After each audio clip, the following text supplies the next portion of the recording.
నేను నీకు 2 టెస్టులు పెడతాను. పాస్ అయితే పెళ్లి, లేదా గుడ్ బై.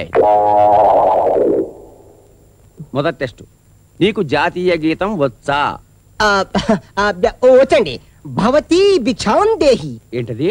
ఈ రోజు జాతీయం మొత్తం పాడుతున్న గీతం ఇదే సార్. గుడ్. మళ్ళీ అదే ప్రశ్న, నీకు జాతీయ గీతం వచ్చా? ఇదేం టెస్ట్ అండి బాబు?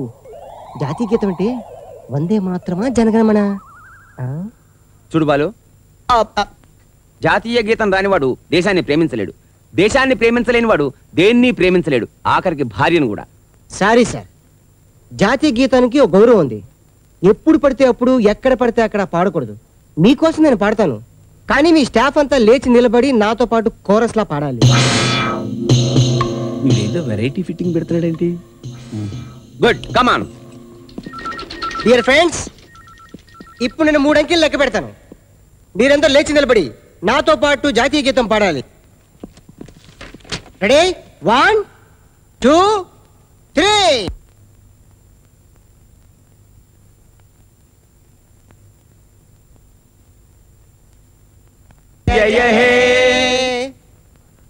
శభాష్. మొదటి పరీక్షలో నెగ్గావు, ఇక నీకు 2వ టెస్ట్. నాతో రా. నీ దుంపదగా మావైన పుట్లో పడేసావు కుదరా.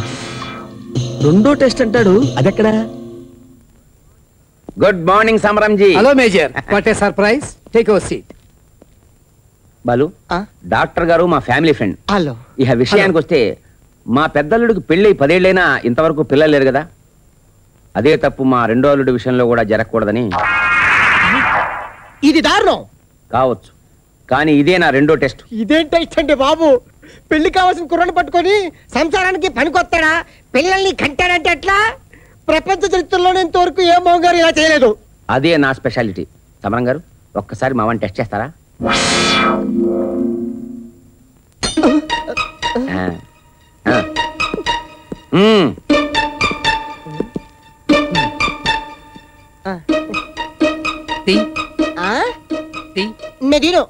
తీయాలి. నేను తీయంటే ఊపిరి సరిగ్గా తీయకపోతే ఎలా?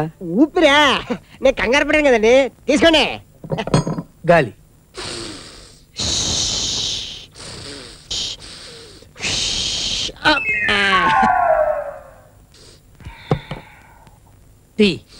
తీస్తూనే ఉన్నాను కదండి. ఈసారి తీయాల్సింది ఊపిరి కాదు, ప్యాంటు. ఓహో,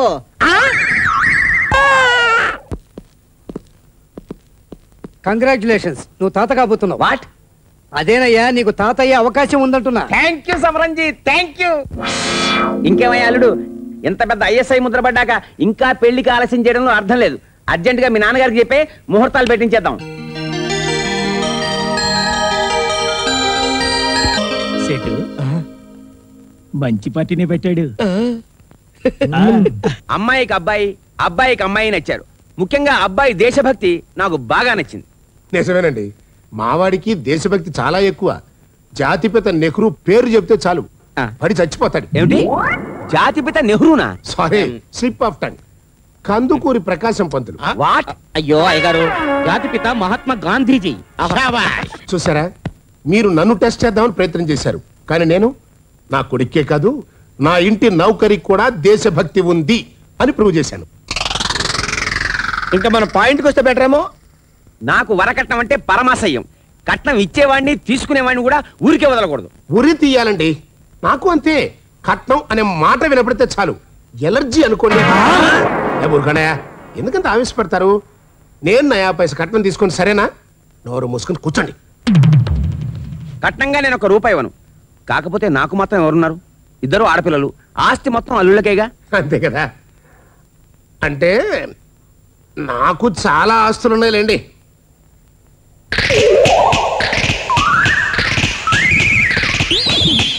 అదేమిటి, వాళ్ళు వేళ్లతో ఏవో సైగలు చేస్తున్నారు? ఏమిటానండి, అది వాళ్ళ అలవాటు. అడిగిన వాళ్ళకి లేదనకుండా సాయం చేయటం నా అలవాటు. వ్యాపారాలు చేసుకుంటారంటే చాలా మందికి చాలాసార్లు సాయం చేశాను. ఈ నలుగురు కూడా అదే బాబుతో. ఆ మాటకు వస్తే ఎవరికి ఎన్ని లక్షలు సాయం చేశానో నాకే గుర్తులేదు. కానీ వీళ్ళు మాత్రం ఆ విశ్వాసంతో నేను ఎక్కడికి వెళ్ళినా ఇలా నన్ను ఫాలో అవుతూ ఎన్ని లక్షలు ఇచ్చాను అన్నది సైగలు చేసి నాకు గుర్తు చేస్తూ ఉంటారు. మీరు నిజంగా చాలా గొప్పవాళ్ళు. మీలాంటి వాళ్ళతో వియ్యం అందుకోవడం ఇట్స్ మై లక్. లేదు, ఆ మాటకు వస్తే అదృష్టం నాది. కాకపోతే నాకు ₹1 కూడా కట్నం వద్దండోయ్. మీకే ఖర్చులకు ₹1 ఎదిరిస్తాను. పెళ్లి మాత్రం చాలా ఘనంగా జరిపించాలి. No, అలా జరగడానికి వీల్లేదు. ₹1 నేనే మీకు ఇస్తాను. లేదండి, నేనే మీకు ఇస్తాను. నేను ఇస్తానన్నా? నేనే ఇస్తాను. నేను ఇస్తాను సార్. నేనే. సరే, ఒక అండర్స్టాండింగ్ వద్దాం. శోభనం రోజున ₹1 మీరు అమ్మాయికి ప్రెజెంట్ చేయండి. 16 రోజుల పండక్కి ₹1 నేను అబ్బాయికి ప్రెజెంట్ చేస్తాను.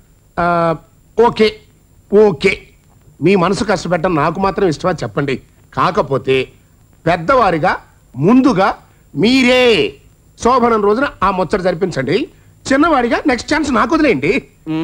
సరే, ఎలా ఉంది? అయితే అదొకటే కాదు, అల్లుళ్ళిద్దరిలో ఎవరు ముందు మనవణ్ణి గని నా చేతిలో పెడితే వాళ్ళకి బోనస్ గా ₹1 ఫామ్ హౌస్ కూడా రాసిచ్చేస్తాను.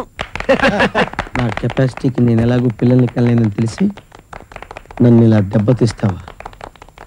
చూస్తా. I will see. మరి ఇంకా ఆలస్యం దేనికి? శుభస్య శీఘ్రం. ఆ పెళ్ళేదో ఇప్పుడే కానిచ్చేద్దాం. పని అయిపోతుంది.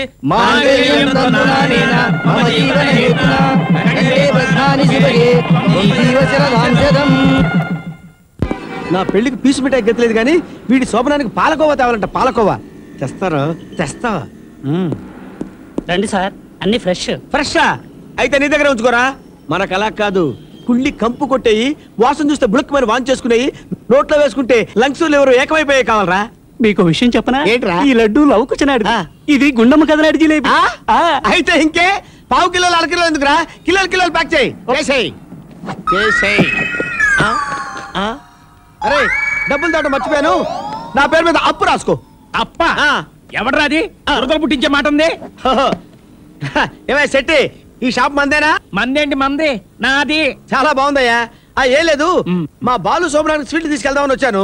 డబ్బులు మర్చిపోయి వచ్చాను అన్నమాట. నువ్వు ఎలాగో మా హరిచంద్ర ప్రసాద్ బాబాయ్ డబ్బులు ఇవ్వాలి కదా, అందులో కట్ చేసుకో. ఏంటి మీ బాబాయ్కి ఇవ్వాల్సిన డబ్బా? అప్పుడే మర్చిపోయావా? అరే దరిద్రుడా, ఎవరు? దుష్టుడా, దుర్మార్గుడా, నీచుడా, పాపి. 2 3 4 టిక్కి లక్షల అప్పు గుంజేశారు కదరా. నార్మోయ్, కాకా హోటల్లో కాఫీ తాగడానికి కూడా బాకీ పెట్టే మీ బాబాయ్కి మేమే కర్మ కొద్దీ 25 లక్షలు అప్పిచ్చి కనీసం రేపు మీ మామగారు ఇచ్చే కట్నంతోనైనా కవర్ అవుతుందని కళ్ళు కాకరకాయలు చేసుకుని చూస్తున్నాం. అమ్మా బాబాయ్,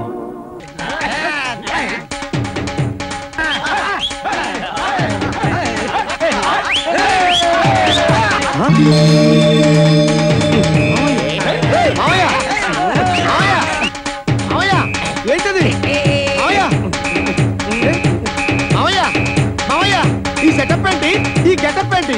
నా కుడి భుజం కూలిపోనాది, నా తోటి గుండా రాలిపోనాడు.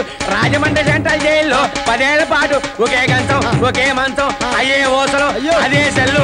ఆడెళ్ళిపోనాడు. రాజమండ్రి సెంట్రల్ జైలు ఏంటో, ఈ సెటప్ ఏంటి మావయ్య? బాలు న్యూస్ చెప్పి నేను నీకు షాకిద్దాం అనుకుంటే నువ్వు నాకు షాకిచ్చావేంటి మావయ్య? మరి కొండకి దారం వేసేట్టు మాట్లాడుకో. కావాలంటే కాస్త కల్లేసుకో, శవాన్ని మొయ్యరు. మావయ్య ఆగు.